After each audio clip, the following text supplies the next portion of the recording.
For Father's Day in 1994, my mom decided to buy him season tickets. That's when the Stefanskis' journey to becoming some of the most well-known Lions fans began. He thought he'd just go to a game or two a year and sell the rest, but it's an addiction. These are tickets from the first years at the Silverdome. Not all of them, but quite a few.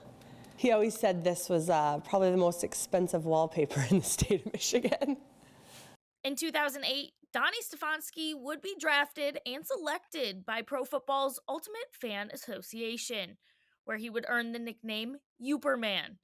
In 2011, Donnie would purchase the Gatesville bar, now known as Yooperman's Bar and Grill. What was the draw to the Lions? He always joked that he was born the last time they won the Super Bowl, which it wasn't really the Super Bowl, it was the national championship, in 1957. My grandma has a photo of him holding a Detroit Lions championship football. So he's been a fan since the day he was born.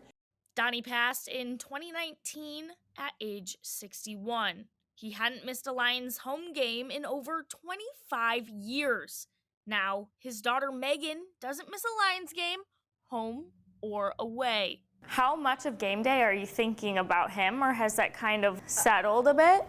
Usually during the national anthem, the start of the game, I think of him every time. Certain plays, I'm like, gosh, he'd be wild over this one. He'd be out of his seat for this one.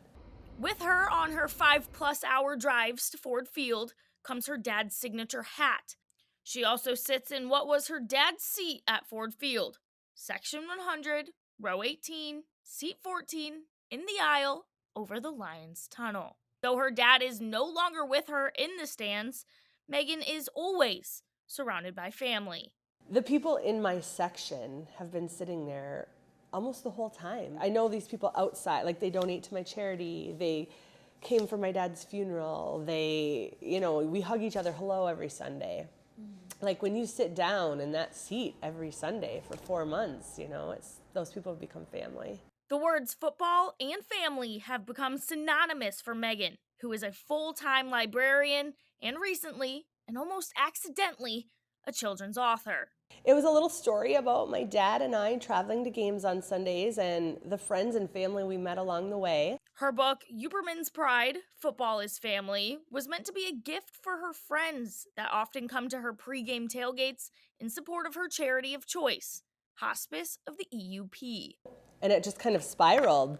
And people started putting pictures on Facebook of them holding the book, like all over the world.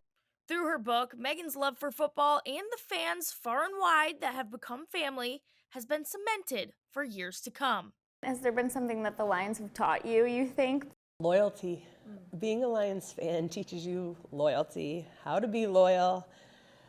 That it's going to pay off someday. It is.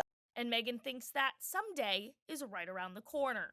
When we clinch the North, it's just going to be wild. Yeah.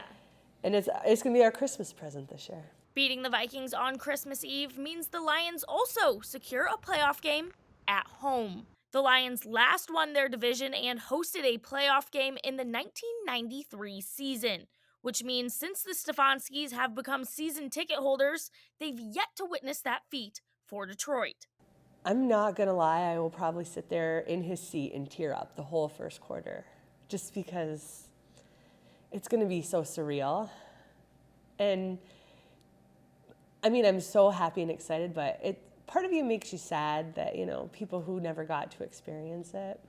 But when it does happen, Yooperman's pride and joy, Megan will be right there in his seat in Section 100, Row 18, Seat 14, in the aisle over the Lions tunnel. For 9 and 10 Sports, I'm Kennedy Broadwell.